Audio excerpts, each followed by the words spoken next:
First, let's talk about the macro view of Hockey East. And, what does it mean to get 4 teams into the tournament? It means it's been an incredible season with maybe the most high-end talent we've ever seen in Hockey East, and not just BU and BC, but top to bottom. The conference championship and semifinals both sold out at TD Garden for the first time since 2005, and that was an NHL lockout year. And there are also 3 teams that just missed the tournament from Hockey East, Providence, UNH, and Northeastern, but it's just a national tournament field of 16 teams. So getting 4 teams in with Maine, UMass, BU, and BC is something that Hockey East is really proud of. And all 4 teams have a real good shot to make the Frozen Four. Of course, I have to start with my alma mater, Boston College. Huge Eagles fan always, although they never seem to win the Beanpot. But at this point, they are the #1 seed. And as you mentioned, with the depth of talent on this team, do you think this could possibly be the most talented BC hockey team of all time? People who've been covering Hockey East a lot longer than I have think this could be the most talented team in the history of all college hockey, not just Hockey East. Yes. So, everyone looks back to the 92-93 UMaine team where Paul Correa scored 100 points, and Bruins coach Jim Montgomery, they teamed up to win the national championship. So the talent for Boston College is insane. They've got a kid, Will Smith from Lexington, Mass, 4th overall pick. He scored 4 goals in the championship game. He's one of 4 first-round picks and 3 top 10 picks on Boston College. They're so deep. They don't have any weaknesses. Their goaltender is first-team all-conference. They're almost impossible to beat, and that's why they lost just 5 games all season long. Wow. This is a great time to be a BC hockey fan. And I'll have to interject here, of course, because of all the hard work Jerry York did for decades, making all these guys, right, probably as children, want to play at Boston College. So. Yeah, that's such a good point. And that's why it's so exciting for Hockey East that you're going to see a lot of names of teams and players and coaches on a national stage as they all try to get to the Frozen Four. The Terriers are the 2nd overall seed. They are the top seed in the Sioux Falls Regional. So do you think BU can, rebound from their loss to BC and bounce back? And how do you think BU will do?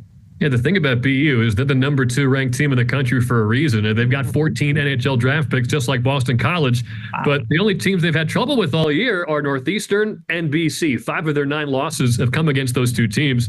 Yeah. And maybe they catch a break because they don't have to play BC until the national championship game, if that would happen to be the matchup. So BU, I think almost any other year, is your national championship favorite, but just so happens their arch rival, the hated BC Eagles, is right now anyway just a little cut above. So, traveling to Sioux Falls isn't easy, but that's what these guys, they live for this time of year, getting a chance to, you're 2 wins away from the Frozen Four and then 2 more wins away from a national championship. So you look across the country, there are some great teams out west. Denver's always tough, Minnesota, those legacy names, but there's been no denying BC #1 and BU #2 on the national stage this year. So they could be on a collision course in the national title game.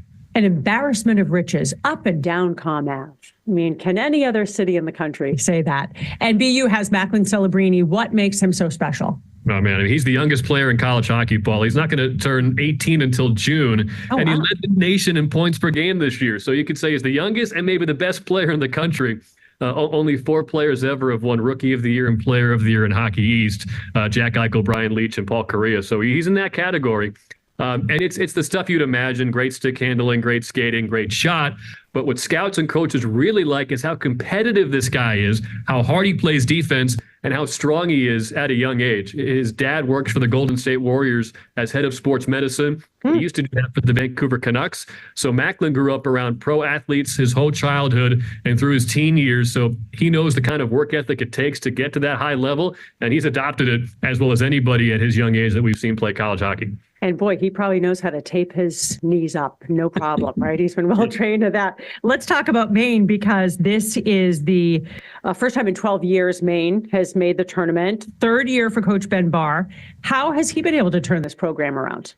Yeah, he really has become one of the best builders in the nation. He was on the UMass coaching staff when they went from 5 wins in year 1 to a Frozen Four appearance in year 3. That was an unheard of turnaround.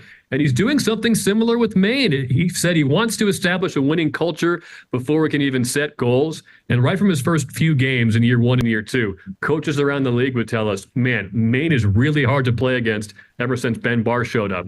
So they've established that culture, and now they add top-end talent, and it's 2 brothers, Josh and Bradley Nadeau, and Bradley's a first-round draft pick.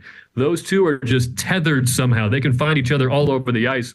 Maine lost to BU in the semifinals, but they outshot the Terriers by quite a bit in the Hockey East tournament. They could have easily won that game against the number 2 team in the country. So I would not be surprised at all if Maine can pick up a couple of wins and get to the Frozen Four. Wow. And then UMass gets to play in Springfield in the Springfield Regional, and they are the most recent Hockey East team to win a title. What can make them so dangerous? I mean, they've got probably the best resume on the national stage in Hockey East. BU and BC are having great years, but there's been sustained success for the Minutemen, and they've got balance too. 7 different players have 20-plus points. That hasn't happened for UMass since they went to the Frozen Four with Cale Makar in 2019. And they are really relying on their blue line scoring. It's a make or break for Ryan Ufko and Scott Morrow. If they can deliver offense from the blue line like they can do, maybe better than any defensive combo in Hockey East, they can really handle a lot of teams. And their second-round draft pick goaltender, Michael Hrabal, has been fantastic. So they're really excited about him. The only issue for UMass is the only team that scores more in the country than Boston College is Denver, and Denver is who they have to beat in the first round at Springfield. So best of luck to them, but we know they've been able to do it in the past. And all those passionate hockey areas, Colorado, Minnesota, they must be drooling looking at Hockey East. So this is going to be exciting to get underway. Tyler Murray, one of the voices of Hockey East. Enjoy it. And thanks so much for joining us. Great to talk hockey with you, Paula. Thank you.